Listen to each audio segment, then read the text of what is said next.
भारत माता की, भारत माता की। मैं मेरा भाषण शुरू करने से पहले ये नन्ही सी गुड़िया भारत मां का रूप लेके आई है। मेरी तरफ से बहुत बहुत अभिनंदन बेटा, शाबाश।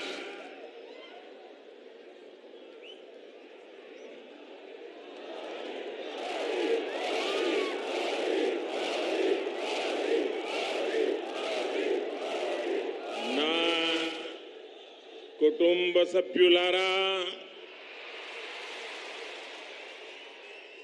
आज मुझे तेलंगाना के लोगों को 8,000 करोड़ रुपए से अधिक की परियोजनाओं का उपहार देने का सौभाग्य मिला है। एनटीपीसी के आधुनिक पावर प्लांट से तेलंगाना के औद्योगिक विकास को एक नई गति, तेज गति मिलने वाली है। और इस प्लांट में जो बिजली पैदा होगी उसका ज्यादा हिस्सा तेलंगाना को ही मिलेगा, आपको ही मिलेगा। और इससे आपकी ईज ऑफ लिविंग बढ़ेगी। भाइयों बहनों, आपको याद होगा इस प्रोजेक्ट का शिलान्यास करने का सौभाग्य मुझे मिला था। और ये मोदी की गारंटी की ताकत देखिए, आज मोदी ही आके उसका उद्घाटन कर रहा है। आज ही रेलवे और हेल्थ के भी कई प्रोजेक्ट्स तेलंगाना के मेरे भाइयों बहनों के चरणों में आज मुझे समर्पित करने का सौभाग्य मिला है। इनसे तेलंगाना के लोगों के क्रिटिकल केयर की सुविधा मिलेगी और कनेक्टिविटी भी बढ़ेगी। तेलंगाना और तेलंगाना के लोगों के कल्याण के प्रति भाजपा का, बीजेपी का संकल्प लगातार मजबूत हो रहा है। ना कुटुंब सभ्युलारा, आज सबसे पहले मैं निजामाबाद की माताओं, बहनों, बेटियों को धन्यवाद देना चाहूंगा। और आज यहां इतनी बड़ी तादाद में माताएं बहनें स्वागत करने, आशीर्वाद देने आई, उससे बड़ा जीवन का सौभाग्य क्या होता है। तेलंगाना की मेरी बहनें एक बड़ी क्रांति का हिस्सा बनी है। तेलंगाना की मेरी बहनों ने इतिहास बनाया है। कुछ ही दिन पहले संसद में नारी शक्ति वंदन अधिनियम पास हो गया है। कांग्रेस और उसके इंडी अलायंस, एक घमंडिया गठबंधन 30 साल से उसे रोककर बैठे थे। उनको किसी की परवाह नहीं थी। भांति भांति के चालाकियां करते थे, दिखावा करते थे और खेल दूसरा खेलते थे। लेकिन इस बार ये मेरे देश की माताओं बहनों की ताकत देखिए, नारी शक्ति की संगठित ताकत देखिए कि सारे गमंडिया लोगों को ये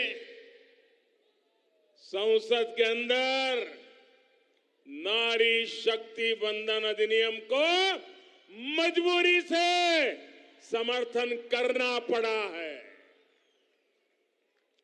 ये इसलिए हो पाया क्योंकि तेलंगाना की महिलाओं ने, मेरे देश की माताओं बहनों ने साथ मिलकर वोट की शक्ति से, अपने एक एक वोट से माताओं ने उसके इस बेटे को मजबूत बनाया है।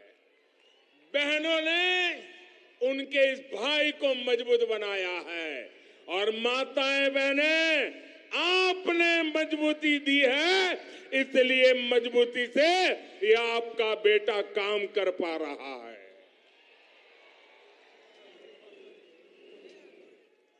ना कुटुंब सभ्युलारा, तेलंगाना वो राज्य है जिसने देश के विकास में हमेशा अपना योगदान दिया है। आप भारत की प्रगति के आधार है। तेलंगाना में चारों तरफ टैलेंट ही टैलेंट है। जब दुनिया में इतनी बड़ी कोरोना महामारी आई तो तेलंगाना ने भी वैक्सीन बनाकर पूरी दुनिया में भेजी। तेलंगाना के लोगों में विकास की जो एस्पिरेशन है उसे मैं भली भांति समझ सकता हूं। अभी मैं देख रहा था, क्या वाइब्रेंसी थी, क्या ऊर्जा थी, क्या जुनून था। मेरे साथियों, आपको 100 सलाम।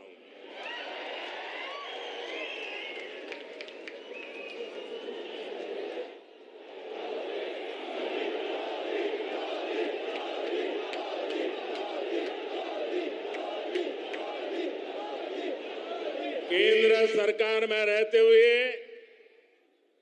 हम तेलंगाना के लिए जितना कर सकते हैं वो हम लगातार कर रहे हैं। आपको याद होगा ना,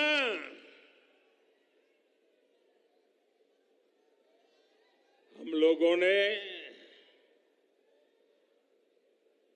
निजाम की हुकूमत, देश तो आजाद हुआ था लेकिन हमारा ये हैदराबाद और ये सारा इलाका आजाद नहीं हुआ था। निजाम अड़ंगे लगा करके बैठा था कि नहीं बैठा था? बैठा था कि नहीं बैठा था? एक गुजराती बेटा सरदार वल्लभ भाई पटेल, उसने ताकत का परिचय दिया और आपकी आजादी को पक्का कर दिया। आज दूसरा गुजराती बेटा आपकी समृद्धि के लिए आया है, आपके विकास के लिए आया है, आपकी भलाई के लिए आया है। हमने तेलंगाना में नेशनल हाईवेज, नई रेल लाइनों, नए अस्पतालों का निर्माण किया है। भाजपा सरकार ने यहां बीआरएस सरकार को तेलंगाना के विकास के लिए भारी धनराशि भी दी है, लेकिन दुर्भाग्य से बीआरएस ने तेलंगाना के लोगों के लिए भेजागा जो पैसा भेजा ना, उसमें भी लूट चलाई। लूट सके तो लूट, यही उनका मंत्र है। ना कुटुंब सभ्युलारा, भारत जैसे लोकतंत्र देश में प्रजा का महत्व होना चाहिए, परिवारवादियों का नहीं। और इन्होंने तो लोकतंत्र को लूट तंत्र बना दिया है, प्रजातंत्र को परिवार तंत्र बना दिया है। तेलंगाना के निर्माण के लिए हजारों परिवार संघर्ष करते करते तबाह हो गए।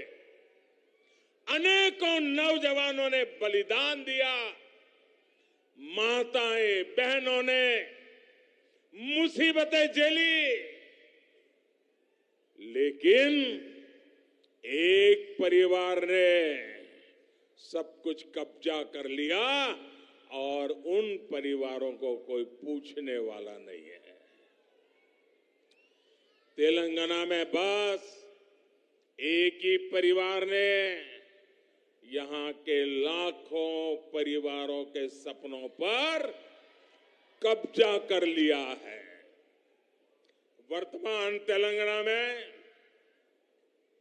या तो केसीआर खुद है, या उनके बेटे हैं, या उनकी बेटी है, या उनके भतीजे हैं, या उनके भांजे हैं, या चाहे उनके ससुराल वाले हैं। कोई बचा ही नहीं है, बस यही काम, लूटो। क्या आपने कभी सोचा है कि वो कैसे आपके एक वोट का उपयोग केवल अपने परिवार को अमीर बनाने में कर रहे हैं? इन लोगों ने तेलंगाना में भाई भतीजावाद और भ्रष्टाचार को बढ़ावा दिया है। ना कुटुंब सभ्युलारा, परिवारवाद का सबसे बड़ा नुकसान देश के युवा को उठाना पड़ता है।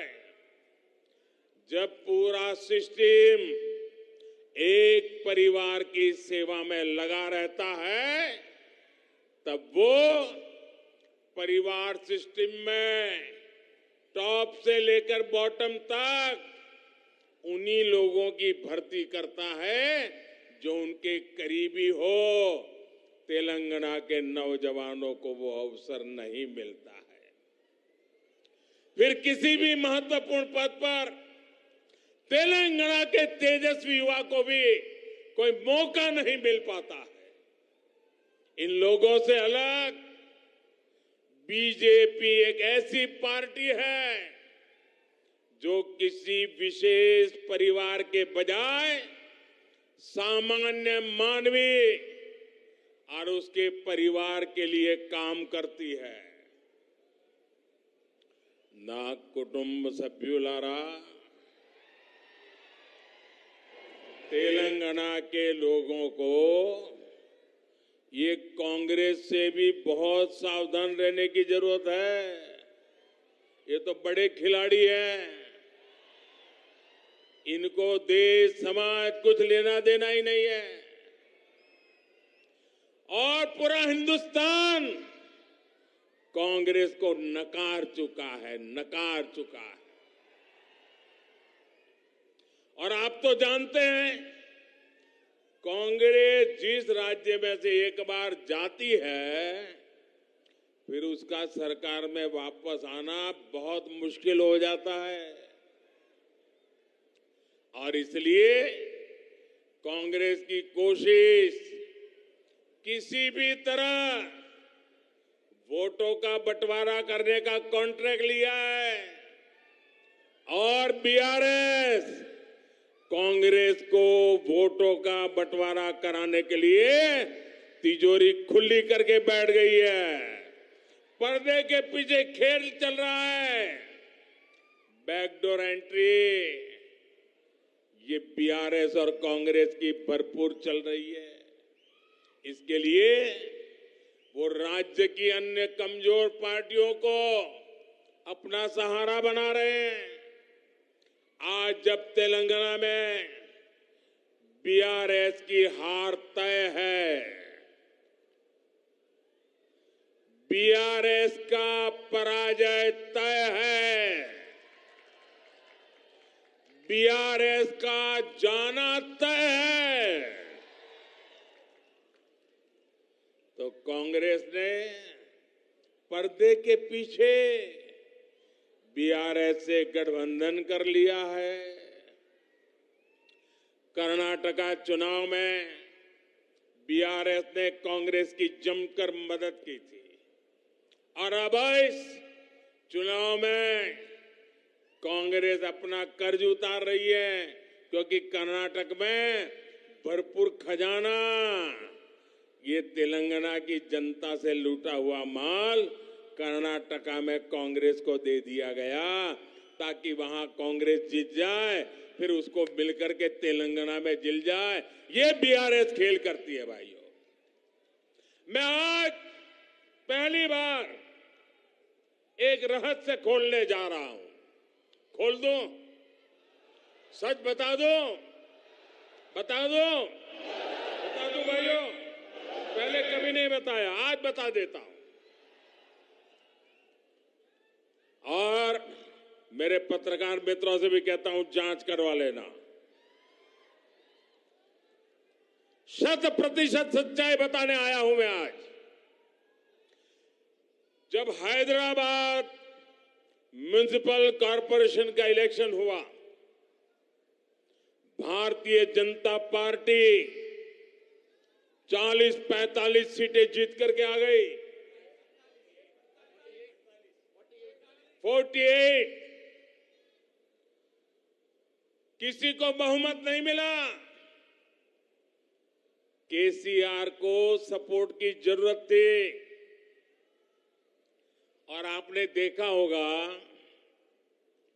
हैदराबाद कॉरपोरेशन के चुनाव के पहले वो एयरपोर्ट में पूरी फौज लेकर के मेरा स्वागत करने के लिए आते थे, बढ़िया बढ़िया माला पहनाते थे, बहुत सम्मान करते थे।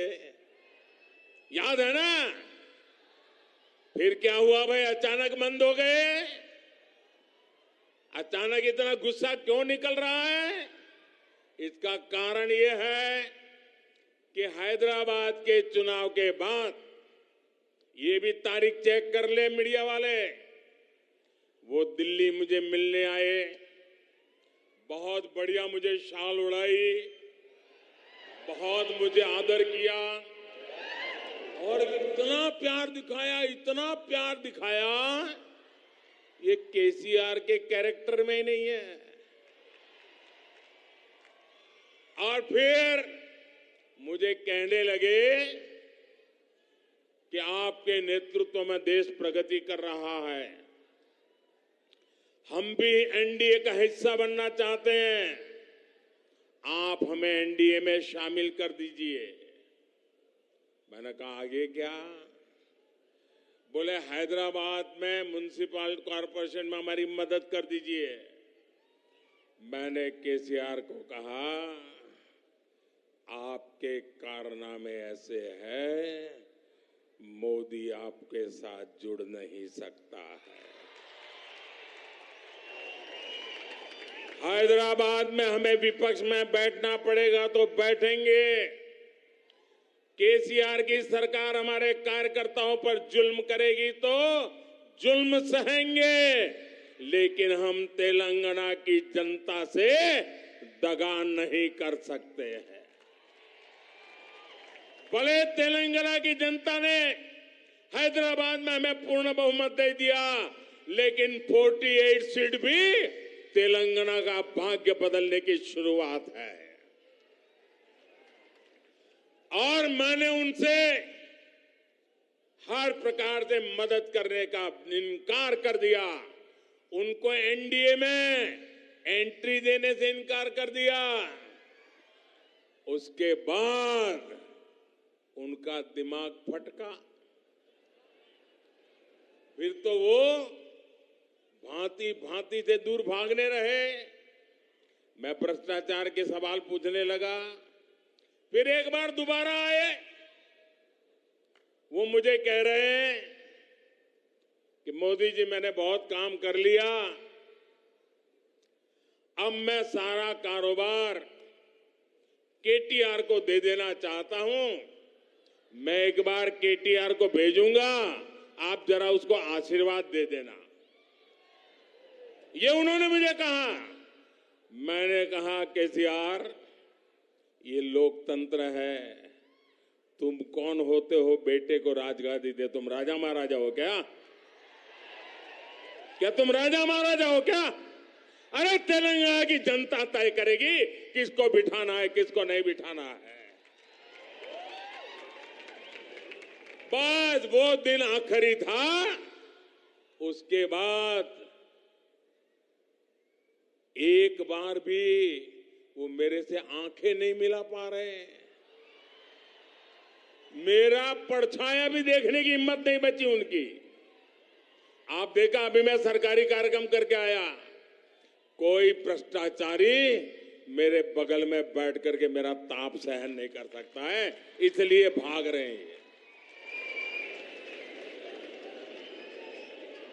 मेरे परिवारजनों, कांग्रेस ने अब एक नई बात शुरू की है। ये तो मैंने केसीआर का पुराण बताया। अब कांग्रेस ने सत्ता भूख के लिए, सत्ता हथियाने के लिए एक नई भाषा बोलना शुरू किया है, नई बातें बोलना शुरू किया है। आजकल क्या कह रहे हैं? जितनी आबादी उतना हक। मैं जरा पूछना चाहता हूं कि जिन्होंने इनको वाक्य लिख करके दिया है, उसने सोचा है क्या? जब तुम कह रहे हो तो कांग्रेस की मूलभूत नीतियों पर ही सवाल खड़ा कर रहे हो। जब आप कहते हो जितनी आबादी उतना हक, इसका मतलब ये हुआ कि अब कांग्रेस घोषणा करे, क्या आप अल्पसंख्यकों के विरोधी है क्या? कांग्रेस स्पष्ट करे, आप दक्षिण भारत के विरोधी है क्या? मैं सिद्ध करता हूं, उनकी ये नई सोच दक्षिण भारत के साथ घोर अन्याय करने वाली सोच है। ये नई सोच माइनॉरिटी के पीठ में भी छुरा भोंकने वाली सोच है। आजकल देश में अगले डिलिमिटेशन की चर्चा हो रही है। आपको मालूम है, 25 साल के बाद पार्लियामेंट की सीटें कितनी होगी, कौन सी क्या होगी, इसका निर्णय जुडिशरी करती है। और उसके कारण जहां जनसंख्या कम है उसकी सीटें कम हो जाती है, जहां जनसंख्या ज्यादा है उनकी सीटें बढ़ जाती है। अब हमारे दक्षिण भारत के सभी राज्यों ने जनसंख्या वृद्धि को रोकने में बहुत बड़ी देश की मदद की है। अब कांग्रेस का नारा ऐसा है कि जिसकी जितनी आबादी उतना उसका हक। इसका मतलब अब कांग्रेस दक्षिण भारत के संसद सदस्यों की संख्या कम करने का नाटक करने जा रही है, खेल खेलने जा रही है। क्या दक्षिण भारत इसको स्वीकार करेगा? क्या दक्षिण भारत कांग्रेस की चाल को स्वीकार करेगा? क्या दक्षिण भारत कांग्रेस को माफ करेगा?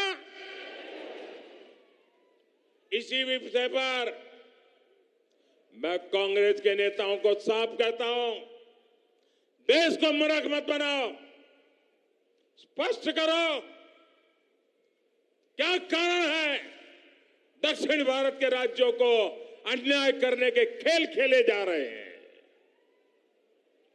और इंडी गठबंधन के दूसरे दलों से भी मैं कहूंगा, हिम्मत है तो जरा कांग्रेस से पूछिए कि वो किस रास्ते पर जा रही है। मैं दूसरा सवाल पूछता हूं, जो कहते हैं जितनी आबादी उतना हक, मैं कांग्रेस को सवाल पूछता हूं, साउथ के अंदर खास करके तमिलनाडु में मंदिरों पर सरकार का हक है। सरकार ने कब्जा कर लिया है। मंदिरों की संपत्ति को सरकारी मिलीभगत में हड़प किया जा रहा है। मंदिरों को तो लूटा जा रहा है, मंदिरों को तो कब्जा किया गया है, लेकिन माइनॉरिटी के पूजा स्थल को हाथ नहीं लगाते हैं, सरकार के नियंत्रण में नहीं लेते हैं। अब कांग्रेस ने जो नारा दिया है, कांग्रेस ने कहा है कि जितनी आबादी उतना हक। अगर यही आपका मंत्र है, यही आपका सिद्धांत है, तो क्या माइनॉरिटी के जितने पूजा स्थल है उनको ये दक्षिण के आपके सारे साथी जब्त करेंगे क्या? उनका कब्जा करेंगे क्या? उनकी प्रॉपर्टी को लोगों के काम में लाएंगे क्या? नहीं लाएंगे। मैं दूसरा सवाल पूछता हूं कांग्रेस को, ये जो नारा देते हैं तो क्या कांग्रेस और उसके साथी खास करके तमिलनाडु, क्या वो वहां हिंदू मंदिरों को जो कब्जा किया जा रहा है, हस्तक्षेप किया जा रहा है, दक्षिण के अधिकतम राज्यों में यही खेल चला है। जब आप कहते हैं जितनी आबादी उतना हक, तो क्या ये हक हिंदुओं को आप वापस देंगे क्या? जवाब दीजिए।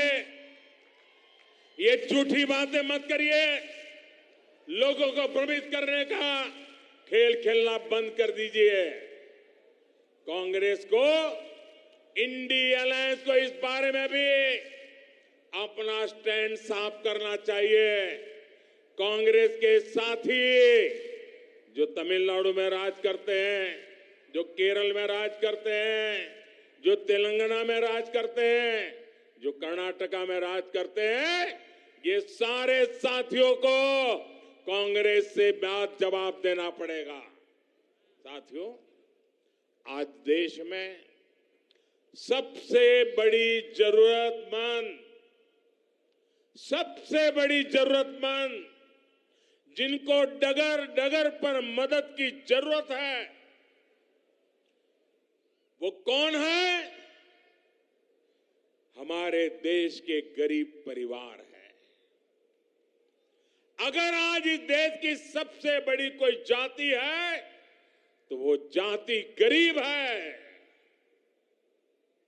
और इन गरीबों की सबसे बड़ी जाति, उनकी सेवा, उनका कल्याण, उनकी प्रगति, यही सच्चा सामाजिक न्याय है। हमारी सरकार ने पिछले 9 सालों से गरीब कल्याण के लिए दिन रात मेहनत की है और इसके परिणाम भी सामने आ रहे हैं। नीति आयोग की रिपोर्ट कहती है कि 5 वर्ष में 13.5 करोड़ लोगों को गरीबी से बाहर लेने का पवित्र काम हमने किया है। और इसलिए मेरे लिए तो जाति अगर कोई है, देश की सबसे बड़ी जाति कोई है तो गरीब है। और अगर गरीब को गरीबी से बाहर निकालेंगे ना, तो ये देश समृद्ध होने से कोई रोक नहीं पाएगा। और यही मोदी का सपना है, यही मोदी की गारंटी है, यही मोदी का संकल्प है और यही मोदी की साधना है, यही मोदी की तपस्या है। और मैं अन्य सभी राजनीतिक दलों से भी आज आह्वान करता हूं, हाथ जोड़ करके मैं देश के सभी राजनीतिक नेताओं को, सभी दल के मुखियाओं को, सभी पॉलिटिकल पार्टियों को कहता हूं, आइए, आजादी के 75 साल हो गए, आइए गरीबों के कल्याण पर विचार करे, गरीबों की भलाई के लिए विचार करे, गरीबों की भलाई के लिए योजनाएं बनाए, गरीबों के उत्थान के लिए काम करे।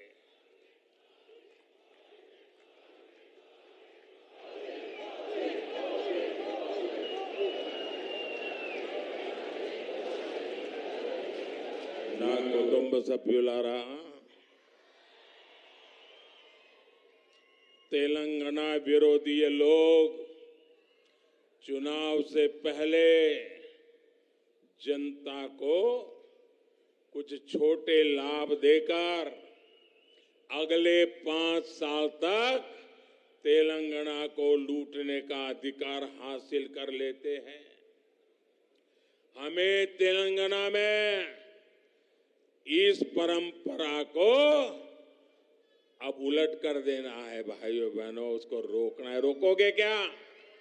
रोकोगे क्या? तेलंगाना के भाइयों बहनों, मुझ पर 5 साल भरोसा करो, ज्यादा नहीं कह रहा हूं, 5 साल भरोसा करो। इन्होंने जितना लूटा है ना, मैं आपके चरणों में ला करके रख दूंगा। आज भी कांग्रेस और बीआरएस तेलंगाना के लोगों से विश्वासघात कर रही है। कई राज्यों में कांग्रेस ने चुनाव से पहले ऐसे ही बड़े वादे किए और अब उन्हें पूरा करने के लिए 15 अलग अलग शर्त रख रही है। पहले तो बोल देते हैं ऐसा करेंगे, फिर कहते हैं ऐसा होगा तो करेंगे, ऐसा होगा तो नहीं करेंगे, ये करेगा तो नहीं करेंगे, उधर वाला होगा तो नहीं। क्यों भाई, जनता को मूर्ख बना रहे हो? यहां बीआरएस ने भी बेरोजगार युवाओं को भत्ता देने का झूठा वायदा किया। कांग्रेस और बीआरएस का रवैया बिल्कुल एक समान है। चुनाव से पहले आसमानी वादे करो और चुनाव के बाद सारे वादे भूलकर अपनी तिजोरी भरो। ना कुटुंब सभ्युलारा, बीजेपी का ट्रैक रिकॉर्ड अपने वायदे पूरे करने का है। पिछले कुछ महीनों से आप सब देख रहे हैं कि केंद्र सरकार लाखों युवाओं को नौकरी देने के लिए रोजगार मेले का आयोजन कर रही है। इसकी घोषणा पिछले साल हुई थी। इस मेले के जरिए देश के हर कोने में लाखों युवाओं को सरकारी नौकरी के नियुक्ति पत्र, पब्लिकली नियुक्ति पत्र देने का काम हमने किया है। तेलंगाना के युवाओं को भी इसके जरिए हजारों तेलंगाना के युवाओं को आज भारत सरकार में हमने काम दिया है। यहां के युवा ये देख रहे हैं कि पूरी प्रक्रिया बिना रुकावट और पारदर्शी तरीके से हुई है। तेलंगाना में से एक भी शिकायत नहीं आई कि नौकरी मिली लेकिन किसी को मोदी को पैसा पहुंचाना पड़ा, ऐसी एक घटना नहीं आई है भाइयों। इसलिए बीआरएस के युवा विरोधी रवैये और इसकी सरकार को यहां के युवा करारा जवाब देने का मन बना चुके। मेरी बात सही है ना? मेरी बात सही है ना? युवाओं ने तय कर लिया है ना? ये जाएगा ना? बीआरएस जाएगी ना? पक्का जाएगी ना? मैं तेलंगाना के युवाओं से भी कहूंगा, हमारे युवाओं को निराश होने की जरूरत नहीं है। मेरे नौजवान साथियों, ये मोदी की गारंटी है, आपको निराश होने की जरूरत नहीं है। भाजपा सरकार आते ही बीआरएस के पापों को मैं एक एक खोल करके रख दूंगा। उनकी सारी बुराइयों को निकाल करके रहूंगा और अभियान के तौर पर करके रहूंगा, क्योंकि मैंने अपनी आंखों से देख रहा हूं कैसे लूट रहे हैं। यहां के युवाओं के लिए केंद्र सरकार ने 2 दिन पहले ही एक सेंट्रल ट्राइबल यूनिवर्सिटी की स्थापना की, ऐलान किया। इस विश्वविद्यालय का नाम आदिवासी देवियां समक्का सारक्का के नाम पर रखा जाएगा। इस पर करीब 900 करोड़ रुपए खर्च होंगे।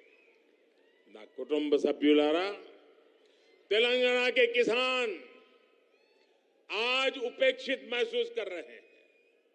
बीआरएस गवर्नमेंट ने उनके साथ फिर हर वादे को तोड़ा है। बीआरएस सरकार ने किसानों से कर्ज माफी का वादा किया पर कोई भी ठोस कदम नहीं उठाया। यहां सिंचाई परियोजनाओं को लेकर बड़ी घोषणाएं की गई, लेकिन या तो उन्हें पूरा नहीं किया गया या फिर बिना तैयार किए उनका उद्घाटन करके फोटो खिंचवाते रहे। दूसरी तरफ पिछले कुछ वर्षों में भाजपा ने न सिर्फ किसानों की मदद का वादा किया, बल्कि 40 लाख किसानों के खातों में करीब 10,000 करोड़ रुपए ट्रांसफर किए। कोई कटकी नहीं, कोई कमीशन नहीं, कोई चोरी नहीं। हमने एमएसपी बढ़ाने का वादा किया, उसे भी पूरा किया। ये मोदी की गारंटी है, पूरी करके रहता है। ना कुटुंब सभ्युलारा हर जिले के किसी एक उत्पाद को बढ़ावा देने के लिए, उसका उत्पादन और एक्सपोर्ट बनाने के लिए केंद्र सरकार वन डिस्ट्रिक्ट वन प्रोडक्ट योजना चला रही है। इस योजना के तहत निजामाबाद के हल्दी को प्रमोट किया जा रहा है और हल्दी की जब बात आती है ना, मैं खास करके मेरी तेलंगाना की बहनों को आज शत-शत नमन करना चाहता हूं। मैं तेलंगाना की किसान माताओं के चरण मेरे माथे पर लेता हूं। उस चरण रज से मैं अपने आप को एक पवित्र प्रसाद के रूप में ले रहा हूं। क्यों? क्योंकि सिर्फ तेलंगाना की माताएं बहनें हल्दी की खेती में दिवस रात मेहनत करती, इतना ही नहीं, वो खेती की पैदावार करती, ऐसा नहीं, लेकिन कोविड के समय हल्दी ने दुनिया के बहुत लोगों को राहत दी है। पूरी दुनिया में हल्दी पहुंची है। दुनिया को बीमारी से मुक्त रखने का काम ये मेरी तेलंगाना की और मेरी देश की हल्दी पैदा करने वाली माताओं बहनों ने की है, और इसलिए मैं उसे नमन करता हूं। और इसलिए महबूबनगर में ही मैंने इससे जुड़ी एक बड़ी घोषणा की है। हमने किसानों से किया एक और वादा पूरा कर दिया। हल्दी उगाने वाले किसान भाइयों के लिए, उनके विकास के लिए अब देश में नेशनल टर्मरिक बोर्ड, उसका गठन किया जाएगा। ये बोर्ड हल्दी की उपज को देश और दुनिया के अलग अलग हिस्सों में विस्तार देने में मदद करेगा। इस निर्णय का बड़ा लाभ तेलंगाना के किसानों को भी होगा। मैं एक बार फिर तेलंगाना के किसानों को, निजामाबाद के किसानों को और खास करके हल्दी के खेत में काम करने वाली मेरी लाखों माताओं बहनों को आज टर्मरिक बोर्ड के लिए बहुत बहुत बधाई देता हूं। ना कुटुंब सभ्युलारा, आप बीजेपी को एक मौका दीजिए। मुझे आपकी सेवा करने का मौका चाहिए।